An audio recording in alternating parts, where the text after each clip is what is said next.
తమిళనాడులో ఓ కాలేజీలో డిగ్రీ చదువుతున్న స్టూడెంట్ 2 చేతులు నరకడం అమానుషానికి పరాకాష్ట అని అమలాపురం మాజీ ఎంపీ జీవి హర్షకుమార్ ఆవేదన వ్యక్తం చేశారు. బుల్లెట్ నడిపితే అంత వివక్షత చెందాల్సిన అవసరం ఏముంది అని తీవ్రంగా ప్రశ్నించారు. స్థానిక రాజమండ్రి డిగ్రీ కళాశాలలో ఏర్పాటు చేసిన విలేకరుల సమావేశంలో జీవి హర్షకుమార్ మాట్లాడుతూ, ఇంతకుముందు ఉత్తరప్రదేశ్లో గుర్రం ఎక్కడని ఒక పెళ్లి కొడుకుని చంపేశారు. ఇప్పుడు బుల్లెట్ నడిపినందుకు ఒక విద్యార్థి చేతులు నరకడం అనేది చాలా అమానుషమైన ఘటనని, భారతదేశానికి స్వాతంత్రం వచ్చి 77 సంవత్సరాలైనా ఇంకా ఇలాంటి వివక్షత చూపించడం చాలా బాధాకరమైన ఘట్టమని తీవ్ర ఆవేదన వ్యక్తం చేశారు. ఇలాంటి ఘటనలు జరిగినప్పుడు ప్రభుత్వాన్ని నిందించకపోయినా సమాజంలో జరుగుతున్న పరిణామాలు చాలా తీవ్రంగా ఉంటాయన్నారు. ఒక పక్షపాత బుద్ధితో దృష్టిలో ఎస్సీ చట్టాల్ని నీరుగార్చే పనిలో సుప్రీంకోర్టు ఉందని ఆక్షేపించారు. అట్రాసిటీ యాక్ట్ కేసుకి స్టేషన్ బెయిల్ ఇవ్వడాన్ని తప్పుపట్టారు. చుండూరులో ఊచకోత జరిగితే నిందితులను నిర్దోషులుగా విడుదల చేసిందని, ఇప్పటికీ ముద్దాయిలను పట్టుకోకపోవడం చాలా బాధాకర విషయం అన్నారు.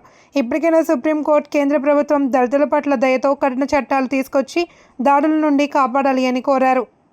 తమిళనాడులో జరిగిన సంఘటన, బుల్లెట్ వేసుకుని వెళ్తున్నాడని చెప్పి కాలేజీలో థర్డ్ ఇయర్ అంటే బహుశా డిగ్రీ స్టూడెంట్ అయి ఉంటాడు. కాలేజీలో డిగ్రీ చదువుతున్నటువంటి స్టూడెంట్ని 2 చేతులు నరికేశారు. ఇది అమానుషానికి పరాకాష్ట.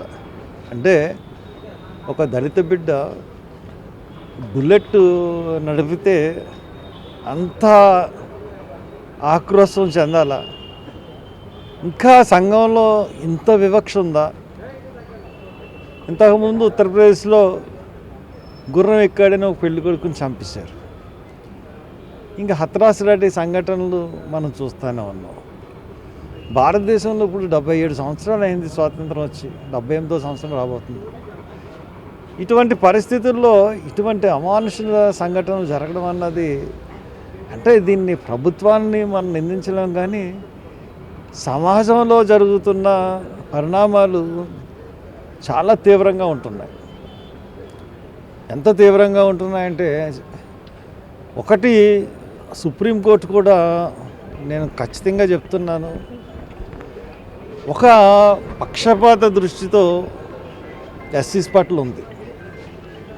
ఎస్సీస్ చట్టాలని నీరుగార్చే పనిలో సుప్రీంకోర్టు ఉంది.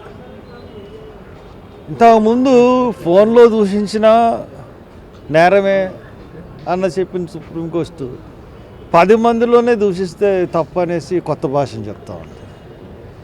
అసలు అట్రాసిటీస్ యాక్ట్కి station bail 41 CRP station bails ఇస్తూ ఉన్నారు.